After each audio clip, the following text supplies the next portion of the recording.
तो लीजिए छात्रों, सुबह के आपके 4 बज चुके हैं और 4 बजे कक्षा 7वीं का विषय आपका हिंदी प्रथम भाषा का पूरा पेपर विद आपका सॉल्यूशन यहाँ पे लेकर चुका हूँ। बिना समय आपका यहाँ पे व्यर्थ करते हुए चलिए फटाफट क्वेश्चन का आंसर देखते हैं। सबसे पहले आपका आता है बहुविकल्पी क्वेश्चन। पहला क्वेश्चन पढ़ते हैं। देखिए, बालक कृष्ण को क्या अच्छा लगता है? दूध, दही, मक्खन या फिर छाछ? चलिए थोड़ा सा जूम कर लेते हैं जिससे आपको क्लियर समझ में आए।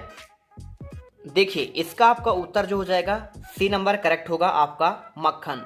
क्वेश्चन नंबर दूसरा देखिए, लिखा है बुंदेली के पितृ पुरुष हैं डॉक्टर सर हरसिंह गौर, ईश्वरी भूषण या फिर देखिए आपका पद्माकर। तो आपका देखिए इसमें राइट आंसर जो करना है, बुंदेली के आपका पितृ पुरुष कहलाते हैं, वो कहलाते हैं आपके भूषण। ठीक है, यहाँ पे आपको सी नंबर आंसर करना है। तीसरा दिया है न्याय शब्द का आपका विलोम शब्द है न्यायालय, न्यायप्रिय, अन्याय या फिर देखिए आपका अन्यथा। तो आपको इसमें राइट आंसर जो करना है आपका अन्याय हो जाएगा। देखिए न्याय का आपका उल्टा क्या होगा? अन्याय। ठीक है, और चौथा क्वेश्चन देखिए, वीर छत्रसाल का जन्म कहाँ हुआ था? मोर पहाड़ी पर, गौर पहाड़ी पर, मडोर पहाड़ी पर या फिर देखिए इनमें से कोई नहीं। तो आपका जो राइट आंसर हो जाएगा देखिए आपका इसमें मोर पहाड़ी पर हो जाएगा।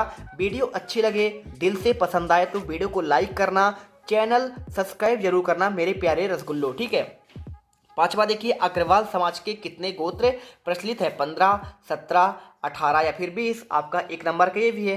राइट आंसर आपको देखिए सी नंबर आपका 18 करना है। इसके बाद चलिए देखते हैं आपका रिक्तान क्वेश्चन 6 से आपके 10 तक। इससे पूछा गया देखिए छठवां नंबर, सन 1954 में भारत सरकार ने डॉक्टर रमन को डैश डैश उपाधि देकर सम्मानित किया। अब अगर मैं आंसर की बात करूं तो आपको इसमें क्या भरना है? आपको भरना है भारत रत्न की उपाधि देकर। ठीक है, उत्तर क्या लिख लेंगे? आपका हो जाएगा भारत रत्न। मैं लिख देता हूं आंसर, ये देखिए भारत और आपको लिखना है रत्न।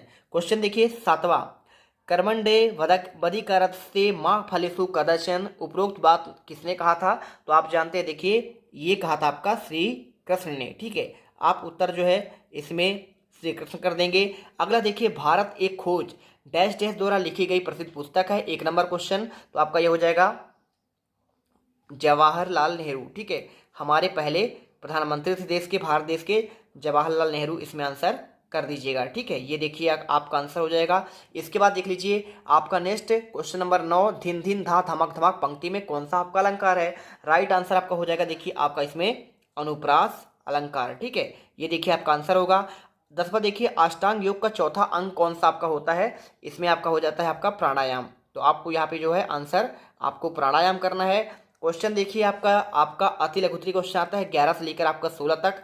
इसमें देखिए क्या दिए गए हैं, नीचे दिए गए प्रश्नों के उत्तर लगभग 15 से 30 शब्दों में दीजिए। प्रत्येक प्रश्न के लिए आपको 2 अंक निर्धारित किए गए हैं। चलिए क्वेश्चन देखते हैं आपका इसमें क्या दिया गया है। आपका 11वां क्वेश्चन, यशोदा कृष्ण का किस तरह श्रृंगार कर रही है? 2 अंक का क्वेश्चन है। आपको देखिए सिंपल सा इसमें आंसर लिखना है।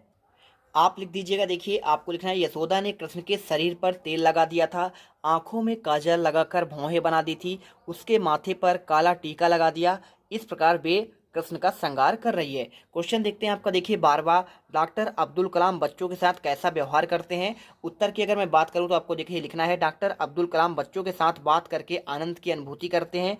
उनके अनुसार बच्चों में संपूर्ण राष्ट्र का विकास छिपा हुआ है। बच्चों से वे मित्र की तरह बातें करते हैं। बच्चे भी स्वयं को गौरव की अनुभूति यहाँ पे करते हैं। ठीक है, क्वेश्चन देखिए 13वां, भरपूर वर्षा कब होती है? आपको बताना है। तो देखिए आपको लिखना है, जब कलश का पानी गर्म हो, चिड़िया धूल में नहाए, और इसके साथ देखिए आपको इसमें क्या पूछा गया है, चींटी अंडा लेकर चले, भरपूर वर्षा होने की संभावना हो। तो आपको यहाँ पे जो है इस प्रकार आंसर आपको लिख देना है। ठीक है, चलिए इसके बाद देखिए आपका जो नेक्स्ट क्वेश्चन दिया गया है, हमारे देश में राखी का क्या महत्व है? इसमें आपको आंसर देखिए लिखना है, हमारे देश में देखिए राखी को भाई बहन के स्नेह बंधन का प्रतीक माना गया है। सुरक्षा सुरक्षा सूत्र को पहनकर भाई बहन की रक्षा करने का संकल्प लेता है। ठीक है, क्वेश्चन देखो 15 आपका दिया है, पचमढ़ी में कौन से आपके दर्शनीय स्थल है? 2 नंबर क्वेश्चन, सिंपल सा आपको उत्तर कर देना है मेरे प्यारे रसगुल्लो।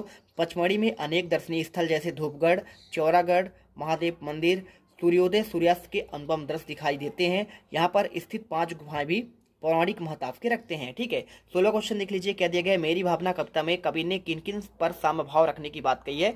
साम भाव मतलब आपका दया दृष्टि की बात कही है। ठीक है, आपको उत्तर में लिखना, देखिए इस कविता में कवि ने दुष्ट, निर्दयी और फिर गलत रास्ते पर चलने वाले इत्यादि के प्रति साम भाव रखने की बात कही है। इसके बाद चलते हैं आपका देखिए यहाँ पे आपका नेक्स्ट क्वेश्चन आपका आता है यहाँ पे 17 से लेकर आपके 22 तक के क्वेश्चन। थोड़ा सा मैं जूम कर लेता हूँ।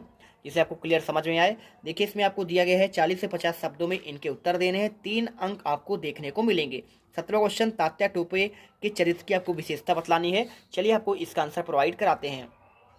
उत्तर में आपको लिखना, देखिए तात्या टोपे लक्ष्मीबाई के एक सहयोगी थे। वे प्रथम स्वतंत्रता संग्राम 1857 के सेनानी है। वे मातृभूमि की सुरक्षा और स्वराज की नींव का आधार है। वे निर्भीक होकर शत्रु से लोहा लेते हैं। क्वेश्चन अगला देखो आपका 18वां, हमें अपने साथ किन्हें लेकर चलना चाहिए। 3 नंबर क्वेश्चन, तो देखिए हमें अपने साथ जमाने को लेकर चलना चाहिए, साथ ही पिछड़े हुए लोगों को भी आपको आगे बढ़ाने की कोशिश करनी चाहिए। 19वां, देखिए डॉक्टर रमन की क्या क्या अभिलाषा थी, यानी क्या क्या इच्छा थी। तो देखिए आपको अभी डॉक्टर रमन की अभिलाषा थी कि हमारा देश वैज्ञानिक खोजों के मामले में अपने पैरों पर खड़ा हो जाए और हमें विदेशों का मुंह ताकना ना पड़े। जैसे वर्तमान परिस्थिति में देखिए नासा के ऊपर हम लोग पहले क्या था, भूतकाल की बात कर रहा है कि नासा से हम लोग क्या थे, आश्रित थे, लेकिन वर्तमान में हमारे यहाँ इसरो का देखिए विकास हुआ है और बहुत ही बेहतरीन काम कर रहा है और हम जो है आत्मनिर्भर बन चुके हैं। इसके बाद देख लीजिए आपका दिया है 20वां, राजा और आखेटक के बीच क्या विवाद हुआ। उत्तर में आपको देखिए लिखना है, राजा और आखेटक के बीच यह विवाद हुआ कि राजा उस घायल हंस पर अपना अधिकार बता रहा है और उधर आखेटक भी कहता है कि इस पर मेरा अधिकार है क्योंकि मैंने इसे मारा है, और इस तरह रक्षक और भक्षक के मध्य अधिकार का विवाद हो जाता है। इसके बाद देखते हैं आपका देखिए क्वेश्चन 21वां, गंगा नदी में नेहरू जी ने कौन कौन सी भावनाएं लिपटी हुई हैं। 3 नंबर क्वेश्चन, तो देखिए आपको उत्तर थोड़ा सा बड़ा आपको लिखना है, ठीक है। इसे आपको लिखना पड़ेगा, नेहरू जी ने देखिए गंगा जी को बेहद करीब और लंबे समय तक देखा और लिपटी हुई गंगा के प्राकृतिक सौंदर्य, उनके पल पल बदलते स्वरूप, पग पग परिवर्तित होते हुए मार्ग के मनोरम दृश्य सदैव स्मृति पटल पर ताजा रहते हैं। गंगा जनता की सर्वप्रिय नदी है, वह तो भारत की प्राचीन सभ्यता की प्रतीक है। वास्तव में गंगा नेहरू के लिए एकमात्र नदी न होकर भूत को वर्तमान के मार्ग से होते हुए भविष्य को जोड़ने का एक जीवनदायक स्रोत है, ठीक है। चलिए वीडियो अच्छी लगे दिल से वीडियो लाइक करना, चैनल को सब्सक्राइब जरूर कर लेना है। चलिए 22वां क्वेश्चन देखिए, सुभाष चंद्र बोस ने लोकमान्य तिलक को विश्व के महापुरुषों की प्रथम पंक्ति में स्थान मिलने पर सिफारिश क्यों की है। इसके अगर मैं आंसर की बात करूँ, देखिए आपको लिखना है, सुभाष चंद्र बोस ने सिफारिश की है क्योंकि लोकमान्य तिलक को विश्व में महापुरुषों की प्रथम पंक्ति में स्थान मिले, क्योंकि लोकमान्य तिलक प्रतिकूल और शक्तिहारी वातावरण में गीता भास जैसे महान दर्शन की रचना कर सके। उसमें प्रकांड पांडित्य था, प्रबल इच्छा शक्ति थी, उनमें साधना की गहराई और सहनशीलता था। वे बौद्धिक क्षमतावान, संघर्ष शक्ति से संयुक्त थे। उन्होंने वंदे ग्रह के अंधकारमय दिनों में अपनी मातृभूमि के लिए गीता महाभारत जैसे अतुलनीय ग्रंथ की रचना भेंट स्वरूप प्रस्तुत की थी। चलिए ठीक है ना। इसके बाद देखो आपका 23 से आपके यहाँ पे 26 तक के क्वेश्चन जो आपको मिलेंगे 75 से 100 शब्दों में लिखना है, 4 अंक आपको देखने को मिलेगा। 23वां क्वेश्चन लिखा, छोटा जादूगर का खेल उस दिन क्यों नहीं जमा। उत्तर बहुत सिंपल है, देखिए लिखना है, छोटा जादूगर का खेल उस दिन इसलिए नहीं जमा क्योंकि उसे अपनी बीमार माँ की बीमार की दशा सताई जा रही थी, साथ ही उसे माँ के कहे शब्द बार बार उसके मस्तिष्क में कौंध रहे थे। वह उस दिन जल्दी लौटकर आ जाए क्योंकि उनकी घड़ी आपका समीप ही थी। चलिए क्वेश्चन देखिए 24वां, निम्नलिखित अपठित गद्यांश को पढ़कर उत्तर देना है। 5 नंबर का, संस्कृति का समान अर्थ है मानव जीवन के दैनिक आचार विचार, रहन सहन, क्रियाकलाप आदि। वास्तव में संस्कृति का निर्माण लंबी परंपरा के बाद होता है। देखिए संस्कृति के बारे में पूरा इसमें दिया गया है, क्वेश्चन में आपके पूछे गए हैं संस्कृति का आपका क्या अर्थ है, ठीक है। तो सिंपल सा देखिए आपको आंसर लिखना है। इसका देखिए अर्थ आपका है मानव जीवन के दैनिक आचार व्यवहार, रहन सहन और क्रियाकलाप आदि से है। खा नंबर देखिए, संस्कृति को विरासत का स्वरूप क्यों कहा गया है। उत्तर में आपको लिखना है, देखिए संस्कृति का निर्माण एक लंबी परंपरा के बाद होता है, इसलिए इसे विरासत का स्वरूप कहा गया है। इसके बाद देखो क्या दिया गया है, सभ्यता और संस्कृति का क्या अर्थ है। उत्तर में आपको लिखना है, मनुष्य की सभ्यता का अनुमान सुख सुविधाओं से लगाया जाता है। संस्कृति का आपका आचार विचार आपको देखिए यहाँ पे पूरा होता है, ठीक है। ग नंबर देखो, सभ्यता और संस्कृति का अर्थ क्या है। तो देखिए आपको यहाँ पे लिखना पड़ेगा, सभ्यता और संस्कृति दोनों एक दूसरे के पूरक हैं। अंतर केवल इतना ही है कि सभ्यता के समय के साथ बदलती है लेकिन संस्कृति आपका शाश्वत रहती है, ठीक है। चलिए लास्ट में देखिए गद्यांश का उचित शीर्षक पूछा गया है, आपको लिख देना है सभ्यता और आपका संस्कृति, आपका उत्तर यहाँ पे मिल जाएगा। क्वेश्चन 25वां देखिए, मलेरिया बुखार आ जाने के कारण 3 दिन के अवकाश हेतु आपका प्रधानाध्यापक को एक प्रार्थना पत्र लिखना है। सिंपल सा क्वेश्चन है, देखिए कुछ आपको करना है नहीं, इसमें आपको सिंपल सा आंसर आपको लिखना है। देखिए सेवा में प्रधानाध्यापक महोदय, विद्यालय का नाम लिख दीजिएगा, शासकीय पूर्व उच्चतर माध्यमिक विद्यालय शहडोल, उज्जैन, उमरिया, आपका जो भी लिख दीजिएगा, ठीक है। स्थान दिनांक लिख दीजिएगा। विषय में आपको लिखना है 3 दिन के अवकाश हेतु प्रार्थना पत्र। मान्यवर सविनय नम्र निवेदन है कि अपना नाम, जैसे आपका नाम क्या है, शीला है, मेरा नाम शीला है, मैं आपकी कक्षा 7वीं की छात्रा हूँ। मुझे मलेरिया बुखार हो गया है जिस कारण मैं विद्यालय में आने में असमर्थ हूँ। चिकित्सक ने मुझे 3 दिन की विश्राम करने की सलाह दी है, अतः आपसे विनम्र निवेदन है कि जितने दिन का पूछे आपको उतना दिन का कर देना था, है ना। तो आपको उसके हिसाब से आपको 3 दिन की अवकाश के लिए प्रार्थना पत्र डेट डाल देना है। और आपको ये पूरा लिख देना, आपके आगे 6 अपना नाम कर देना, कक्षा और आपका अनुक्रमांक कर देना है। लास्ट देखिए किसी एक पर आपको निबंध लिखना है। निबंध कैसे लिखना है, देखिए 5 अंक का आपको कंप्यूटर पर, वृक्षारोपण या फिर आपका प्रदूषण पर। तो चलिए आपको इसमें वृक्षारोपण के बारे में आपको बता देते हैं।